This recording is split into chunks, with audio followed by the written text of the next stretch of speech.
Qué placer poder saludarlos nuevamente un domingo más, hoy domingo 2 de agosto. Aquí les habla su pastor y amigo Miguel Moreno, de la Iglesia Cristiana Evangélica El Calvario, en Maracaibo, Estado Zulia, Venezuela. Y le damos gracias a Dios porque pese a las circunstancias que estamos atravesando, podemos seguir compartiendo la palabra del Señor, podemos seguir a través de esta vía, llevando el mensaje de la palabra del Señor. El llamado es a seguir confiando, a seguir dependiendo, a seguir creyendo aquello que nos dijo el profeta Nahum en su capítulo número 1, versículo 7, cuando exclamó: Dios es bueno, fortalece en el día de la angustia y conoce a los que en Él confían. Así que, hermanos, adelante. Les recuerdo que lo ideal es que se reúnan en familia y dediquen un tiempo a ver este video, escuchar este mensaje con Biblia en mano, y luego puedan discutir en sus hogares a profundidad lo que el Señor nos enseña en su palabra. La semana pasada estuvimos concluyendo con el estudio que hicimos a la primera carta que escribió el apóstol Pablo a la iglesia que estaba en Tesalónica, donde Pablo exhortó a la iglesia de los tesalonicenses y nos exhorta a nosotros a estar preparados en santidad, en integridad, para cuando el Señor venga a buscarnos nuevamente, para cuando la esperanza que tenemos debido a la muerte y resurrección de nuestro Señor Jesucristo, de que algún día nos reuniremos eternamente para siempre con Él, estemos preparados para cuando esto se haga una realidad. Y hoy estaremos dando inicio al estudio a la segunda carta que también escribió el apóstol Pablo a la misma iglesia, la iglesia de los tesalonicenses, la segunda carta. Y vamos a comenzar leyendo los dos primeros versículos. Dice de la siguiente manera: Pablo, Silvano y Timoteo, a la iglesia de los tesalonicenses, en Dios nuestro Padre y en el Señor Jesucristo. Una iglesia que estaba fundada en la fe de Dios Padre, en ese fundamento sólido que es nuestro Señor Jesucristo. Y entonces Pablo le desea esa bendición apostólica de que la gracia y la paz de Dios Padre y del Señor Jesucristo estén sobre ellos. Segunda carta a los tesalonicenses, escrita por Pablo con el apoyo de Silvano, también conocido como Silas en el libro de Hechos, y Timoteo. Posiblemente esta carta fue escrita algunos meses después de que Pablo escribiera la primera carta. Es muy probable también que esta carta Pablo la escribiera desde la ciudad de Corintio en el año 50-51 después de Cristo aproximadamente. Existen dos grandes motivos. Cuando estudiamos la carta, logramos ver dos grandes motivos por lo cual Pablo se ve en la necesidad de prontamente escribirle una nueva carta a esta iglesia. Dos grandes motivos que están relacionados con un evento, el arrebatamiento de la iglesia. Y el primer motivo que el apóstol Pablo desarrolla es que muchos hermanos que estaban en Tesalónica estaban desanimados. Veían que el tiempo estaba pasando y no se había cumplido la promesa de la segunda venida de Cristo. Entonces estaba llegando en ellos la duda, estaba llegando a ellos el temor. Entonces Pablo en esta carta anima a la iglesia a seguir guardando la esperanza bienaventurada que la iglesia tiene gracias a la resurrección de Jesucristo. Esa esperanza de que se cumplirá la promesa de que algún día Cristo vendrá a buscar a su iglesia. Entonces Pablo anima a la iglesia de Tesalónica a que siguieran guardando esa esperanza bienaventurada. Pero les dice, les informa que para que ocurra el arrebatamiento de la iglesia y la iglesia pueda unirse nuevamente para siempre con su Señor y su Salvador, debían ocurrir algunas cosas, entre ellas la apostasía, cuando muchos, aún algunos escogidos, fueran engañados y se desvíen y renieguen de la verdadera fe. Sin embargo, entonces Pablo los anima a seguir firmes en la esperanza, a seguir firme creyendo que en algún momento Cristo viene a buscar a su iglesia y que vivos y muertos nos reuniremos eternamente y para siempre con Él. Pero también Pablo en esta carta desarrolla algo. Muchos hermanos tesalonicenses, con la excusa de la segunda venida de Cristo, se estaban volviendo ociosos, se estaban volviendo perezosos y estaban aprovechándose de algunos hermanos que eran pudientes económicamente y con la excusa de que Cristo viene no estaban trabajando, no estaban generando ingresos y se estaban volviendo una carga para la iglesia y para los hermanos que tenían cierta posición económica. Entonces Pablo en la carta anima a todos los hermanos a no ser ociosos, sino trabajar y ganar con el sudor de su frente lo necesario para poner el alimento sobre la mesa. El que no trabaje, que no coma, dice el apóstol Pablo. Entonces anima a la iglesia a trabajar. Hay una frase que se las comenté cuando hicimos el estudio de la primera carta. El creyente debe trabajar como si Cristo viniera dentro de 100 años, pero debe vivir en santidad como si Cristo viniera hoy. No podemos tomar como excusa que Cristo viene a buscar a su iglesia para ser ociosos y volvernos una carga para la iglesia y para la sociedad. Pablo entonces comienza esta carta dándole gracias a Dios por esta iglesia. Pablo agradece a Dios porque esta iglesia, pese a las persecuciones, tenemos que recordar que en el libro de Hechos se nos dice que en Tesalónica habían un grupo de judíos celosos que estaban persiguiendo a la iglesia, habían perseguido al apóstol Pablo y estaban persiguiendo a la iglesia. No les gustaba, no eran amigos del cristianismo, pero también era una época donde prácticamente ser cristiano era sinónimo de muerte. El imperio romano estaba persiguiendo a la iglesia. Entonces era una época dura. Los tesalonicenses fueron testigos de que era una época dura para el cristianismo. Sin embargo, a pesar de las tribulaciones, a pesar de las dificultades, esta iglesia siguió creciendo.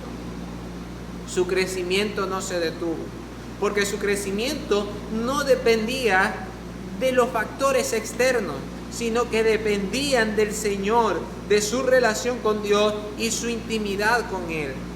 Ellos, su fe estaba depositada sobre el Señor y era una fe inconmovible.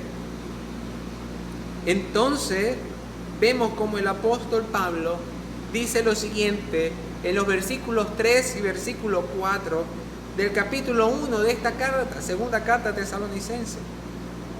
Debemos siempre dar gracias a Dios por vosotros, hermanos, como es digno, por cuanto vuestra fe va creciendo y el amor de todos y cada uno de vosotros abunda para con los demás, tanto que nosotros mismos nos gloriamos de vosotros en todas las iglesias de Dios, por vuestra paciencia y fe en todas vuestras persecuciones y tribulaciones que soportáis. Esta iglesia era una iglesia digna de imitar, porque aún en la persecución, aún en la dificultad, esta iglesia había crecido. Y había crecido en la fe. ¿Y qué es la fe? La fe tiene 3 aspectos. Fe no es simplemente creer que Dios existe. Dice la Escritura que los demonios creen y tiemblan. Fe tampoco es solamente creer que Dios puede cumplir sus promesas. Sabemos que Dios es fiel y cumple su palabra. Pero la fe no se queda simplemente ahí estancada. La fe me lleva a obedecer. Vemos allá en el libro de Hebreos, capítulo 11, cómo aquella cantidad de hombres y mujeres se volvieron héroes de la fe, se volvieron padres de la fe, porque su fe no se basaba simplemente en creer en Dios, tampoco se basaba simplemente en creerle a Dios, sino que pusieron la fe en acción y se volvieron obedientes a Dios. Vemos, por ejemplo, a Abraham. Él creía que Dios existía, él estaba seguro de la existencia de Dios. Dios mismo se le había presentado y le había dicho: yo soy el Dios todopoderoso, anda delante de mí, sé perfecto. Él creía en la existencia de Dios. También creía que Dios podía cumplir sus promesas, que Él era fiel, verdadero, que no mentía y que sus promesas se cumplían.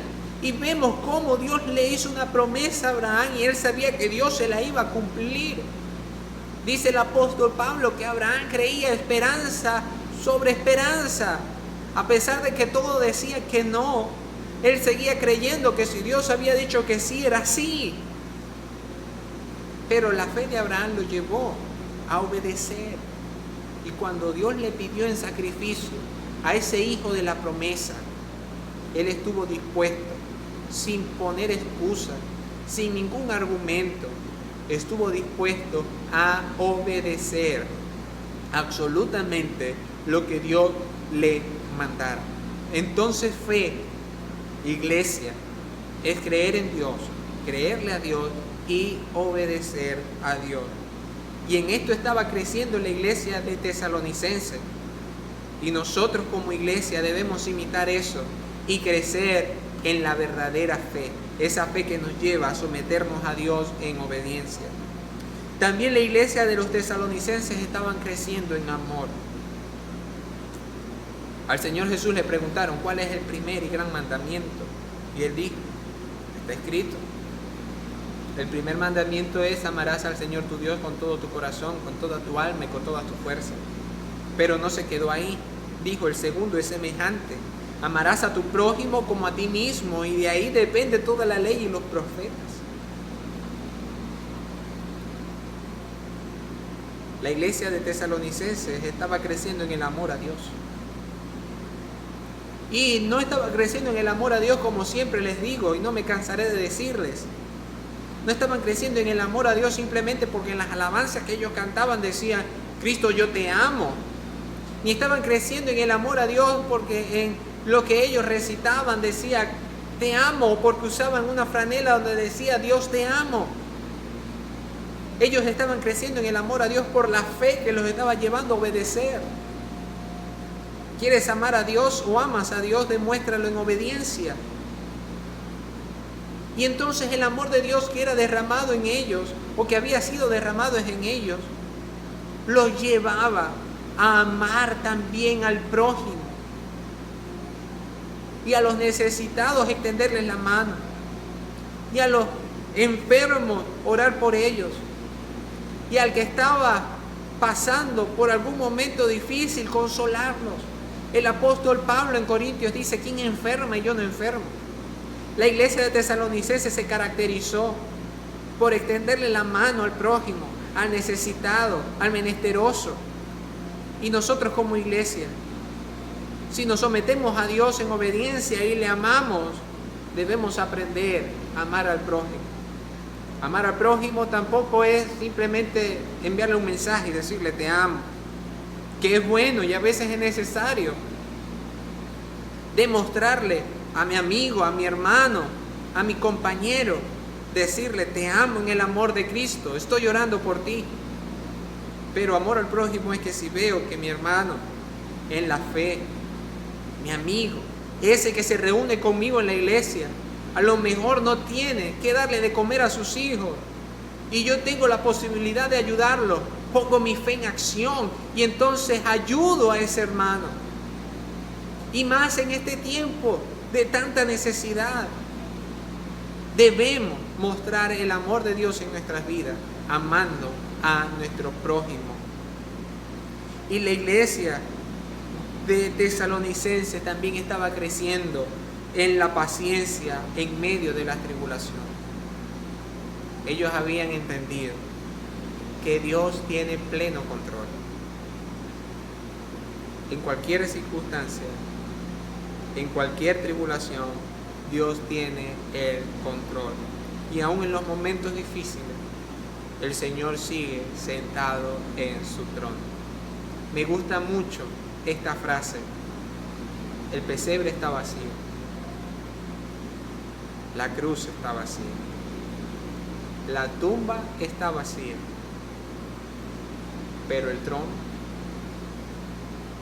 no está vacío. Isaías vio al Rey sentado en su trono, alto y sublime. El Señor tiene pleno control de todo lo que sucede.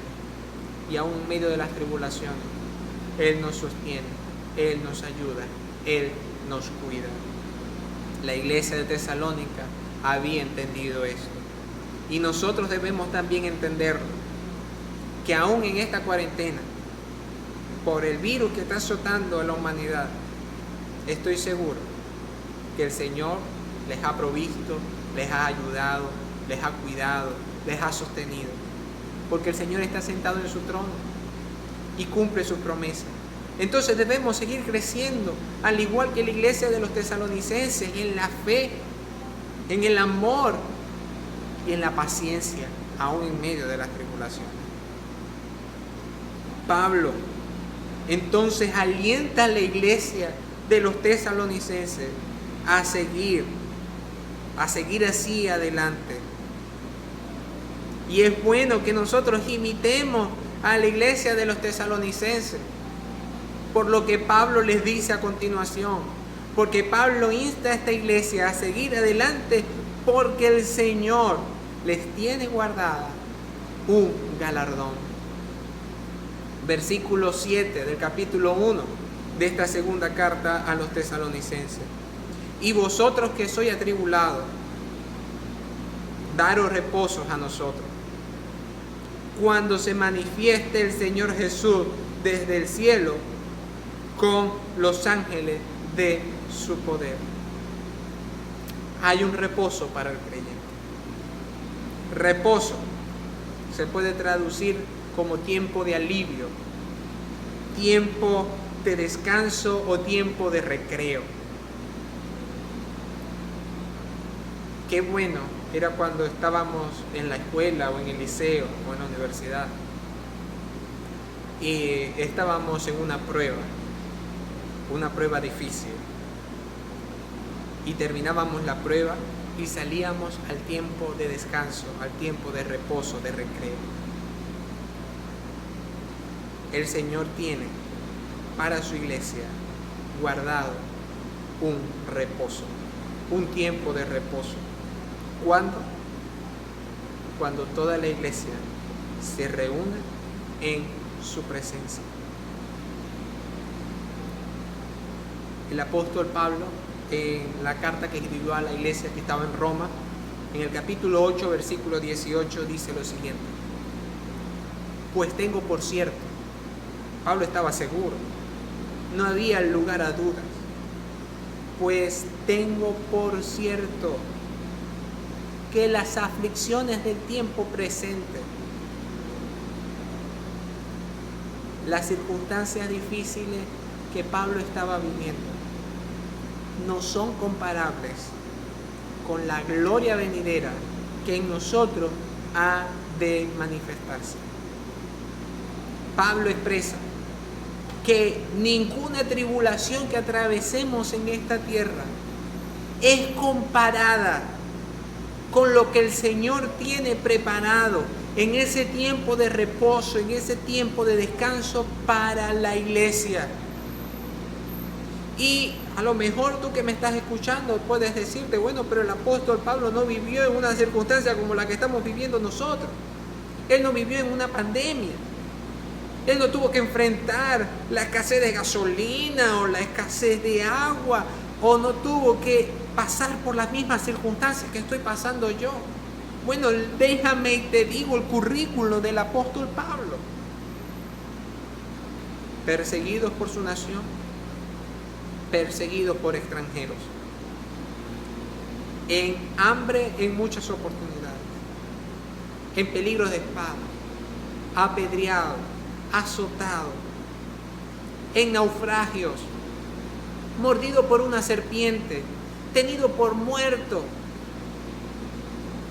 Y podemos seguir diciendo todas las cosas que atravesó el apóstol Pablo. También tenía un aguijón en su carne y dice, él era un mensajero de Satanás. Para muchos era los problemas de vista que habían quedado en él luego de su encuentro con el Señor Jesucristo camino a Damasco. Otros dicen que puede ser que el orgullo que había en él y había sido doblegado. Pero sin embargo vemos todo lo que sufrió el apóstol Pablo, por todo lo que atravesó. Fue apedreado, fue escupido, fue perseguido. Pero él no se detuvo y seguía predicando el evangelio. Y afirma, ninguna de esas tribulaciones, ninguna de esas circunstancias es comparable con lo que el Señor tiene preparado en los cielos para los que creen en Él. Aunque aquí pasemos por tribulaciones, gracias al sacrificio de Jesús en la cruz, llegará el momento en que estaremos en un lugar donde se cumplirá a cabalidad lo que el Señor logró en la cruz del Calvario para su iglesia. No habrá llanto, no habrá dolor, no habrá enfermedad, no habrá angustia, porque todas esas cosas pasaron. Eso gracias al sacrificio de Jesús en la cruz, gracias a la gracia manifestada en Jesucristo en la cruz del Calvario. Tenemos que recordar siempre que Jesús murió en la cruz, no para que no pasemos por tribulaciones, como muchos quieren hacer creer, no para que no pasemos por problemas. Muchos predican que si pasamos por problemas es porque nos falta la fe. Pero es contrario a las enseñanzas bíblicas. El mismo Señor Jesús nos dijo, en el mundo tendréis aflicción. En el mundo tendréis aflicción, pero confiad, yo he vencido al mundo. Jesús murió en la cruz, fue para salvarnos, para redimirnos, para justificarnos y para santificarnos, para que podamos estar en algún momento en su presencia y entonces en la eternidad podamos disfrutar de esa gloria que Él fue a preparar para su iglesia. Para eso murió Jesús en la cruz.